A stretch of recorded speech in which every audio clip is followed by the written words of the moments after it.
Tous ces je crois du texte biblique dont nous venons d'en écouter quelques-uns trouvent, je crois, leur point de départ pour beaucoup d'entre eux dans cette parabole que je vais vous lire maintenant.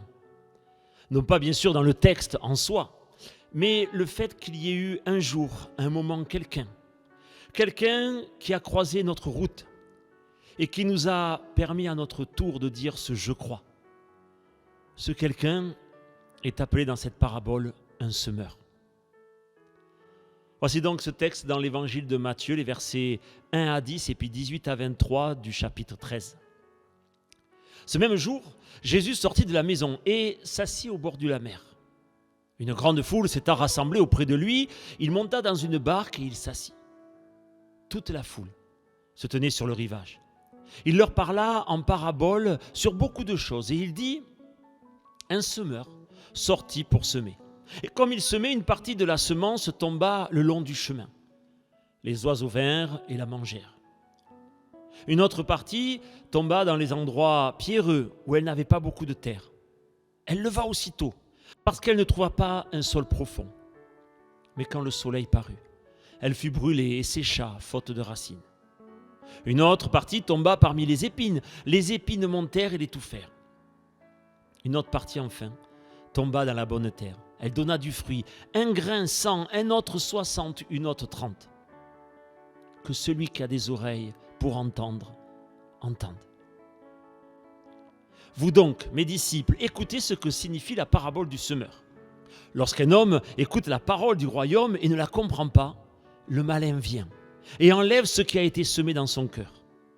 Cet homme est celui qui a reçu la semence le long du chemin. Celui qui a reçu la semence dans les endroits pierreux, c'est celui qui entend la parole et il la reçoit aussitôt avec joie. Mais il n'a pas de racine en lui-même. Il manque de persistance et dès que survienne une tribulation ou une persécution à cause de la parole, il y trouve une occasion de chute. Celui qui a reçu la semence parmi les épines, c'est celui qui entend la parole, mais en qui les soucis du siècle et la séduction des richesses étouffent cette parole et la rendent infructueuse. Celui qui a reçu la semence dans la bonne terre, c'est celui qui entend la parole et la comprend. Il porte du fruit, et un grain en donne 100, un autre 60, un autre 30. Nous sommes au moment du ministère de Christ où ce dernier essaye de parler du royaume ainsi que de sa fonction sur terre. Et là, d'un côté, dans la première partie, il y a toute la foule et les disciples qui sont rassemblés. Et puis après, il y a seulement les 12. Et dans cette parabole, il parle d'un semeur. Qui est-il ? D'abord, force est de constater quand même que c'est sans aucun doute l'un des plus mauvais semeurs de la terre et du monde et de tous les temps. Il en fout partout. Et vas-y que je t'en mets dans les ronces, et vas-y que je t'en mets dans les pierres et même le long du chemin. D'un point de vue agricole, économique et même écologique, ce semeur est nullissime. Gâché autant de graines qui auraient pu servir à tellement d'autres choses. Et pourtant, la question reste, qui est donc ce mauvais semeur ? En fait, on pourrait penser au premier abord que ce semeur, c'est le Christ.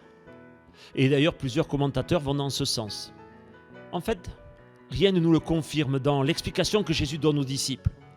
Le semeur est simplement celui qui apporte la parole. Et Christ d'ailleurs ne reviendra pas sur la personne du semeur, comme si elle n'était pas vraiment importante dans cette parabole.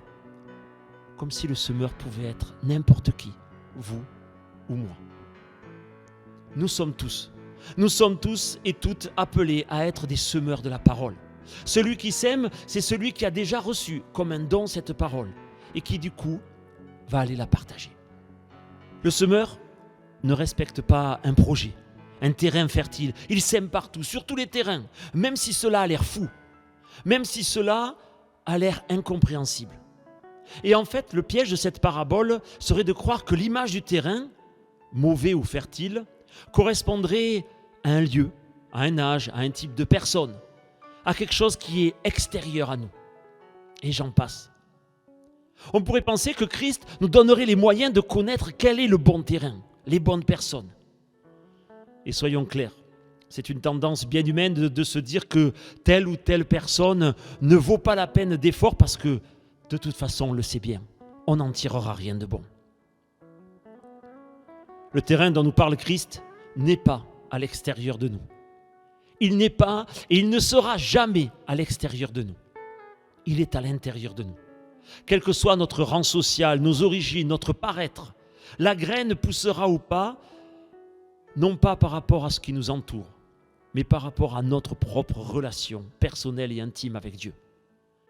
Trop souvent, d'ailleurs, le bon terrain, pour nous, c'est un terrain où nous prenons peu de risques, qui contient en apparence tout ce qu'il nous faut à nous, un peu comme si nous avions tendance à projeter l'autre dans ce qu'il deviendra. Ah, je vais lui parler de Dieu, à lui parce que je suis sûr qu'il va devenir un bon chrétien, comme moi je pense les bons chrétiens. Par cette parabole, Christ nous appelle à aller vers l'autre, tous les autres, et à semer quel que soit le terrain, parce que ce terrain, nous ne le connaissons pas. Et je dirais même d'ailleurs, Dieu ne nous permet pas de le connaître. Mais en lisant cette parabole, plusieurs sentiments me sont venus. Tout d'abord, pour moi, une sorte de fatalisme qui pourrait nous faire dire qu'une fois semé, il n'y a plus rien à faire pour ceux et celles qui ne reçoivent pas ou mal cette parole. C'est vrai, on a l'impression quand on lit cette parabole qu'il y a 4 réalités préétablies. Il suffit juste de semer et puis Dieu reconnaîtra les siens. Voire pire. Dieu reconnaîtra ceux et celles qui seront en apparence pour nous rentrés dans le rang, qui seront pour nous les bons, ceux que Dieu aura choisis, bien sûr selon nos critères. Je crois que ce serait dommage de donner certaines conclusions que Christ ne donne pas. La parabole du semeur essaie d'expliquer les difficultés du royaume de Dieu à avancer dans notre monde. Elle n'est surtout pas un appel aux chrétiens à rester des semeurs passifs. Christ, au travers de nombreux enseignements, nous le rappelle. Il nous rappelle que nous devons persévérer avec ceux qui ont du mal avec le message de Dieu. Il ne s'agit pas simplement d'apporter une parole, mais aussi de soutenir, d'accueillir, de prier pour que l'inconstant devienne constant, pour que celui qui a placé sa vie dans les richesses de ce monde puisse changer et placer sa vie dans les richesses du royaume. La parabole du semeur, je dirais, s'est arrêtée simplement aux faits et non au projet d'Église, non au projet que Dieu a pour nous dans ce monde. Le deuxième sentiment qui pourrait transparaître lorsque nous lisons cette parabole serait peut-être un sentiment d'échec. Le sentiment qu'il y a beaucoup de déchets et d'efforts vains lorsque Dieu nous envoie pour aller semer. Et je pense que ce sentiment-là est vrai. C'est là la réalité du monde dans lequel nous sommes. Christ n'essaie pas de faire croire aux disciples que vivre sa foi serait une chose simple, que de semer serait une chose facile. Vous sortez dehors et puis hop, bonjour monsieur, voilà, je m'appelle Pierre Almira, je suis pasteur, sachez que Jésus-Christ est le Messie, il est mort et ressuscité pour vous.